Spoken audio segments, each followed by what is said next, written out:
Episode 7, welcome to Derry. The black spot gave us some great scenes, some sadness, and then the military's plan. I don't know how we really feel about that. But first, we're gonna start with the bar. And then at the end, we'll break down how we feel about the plan. So let's discuss the pacing, honestly, because I really didn't like the way it was flowing when things started to get down at the black spot. Yeah, I have to agree with you. I mean, it was kind of cool when they first get into the bar and they're like, hey, give us the guy. Yeah, the masked men, when they came in, rolled up in there with the guns. I just feel like, I don't even know if they said Hank's name, right? So everyone kind of assumed that's who they came for. Yeah, that's really what they said. Yeah, they just said, give us him. We know he's here, something like that. Yeah. So I guess they kind of assumed that it was him they were looking for. But, I don't know. I just felt kind of strange about that whole scene. It just moved kind of quickly.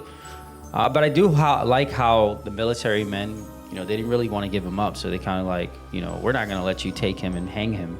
Right. Which makes sense, right? Because there's like random people coming in the bar. They're obviously not the police. And they're on military land. They're not even authorized to be there. They have no jurisdiction whatsoever. Yeah, exactly. So, but, the fact that they went outside, locked them in. And I feel like they really missed an opportunity there for Hallorann to use some of his, shining abilities. But I understand that as well, that they kind of had to for the pacing of the incident being the black spot incident. Otherwise, Hallorann could have twisted things and ended up having them have a one-up on them. But I really thought that he was going to use some of his shining abilities. Yeah, like either confuse him or like just something. Like stun them all for a quick second.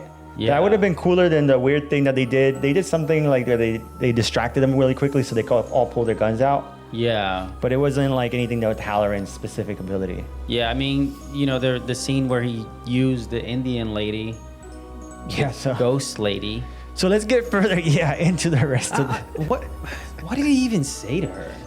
I mean, they left that out. And that's why, again, I wanted to call out the pacing. We wanted to call out the pacing specifically, really, because it just felt like all the scenes in this incident just were really fast. Too fast. And not really pieced well together. I don't know what the producer was doing when they were clipping at it and trying to move from scene to scene. Yeah. It just didn't flow right. It almost felt like this episode probably should have been 2 episodes. Honestly, they could have done more last episode because that was a lot of filler that could have just taken some of this off of it. Because the bar scene in itself probably could have been like half of an episode, and then the ending with the military and whatnot probably could have been its own episode. Then we have like Pennywise's daughter, and then the grand finale of the actual ending. Yeah, I think this episode would have been better if it was 2 episodes.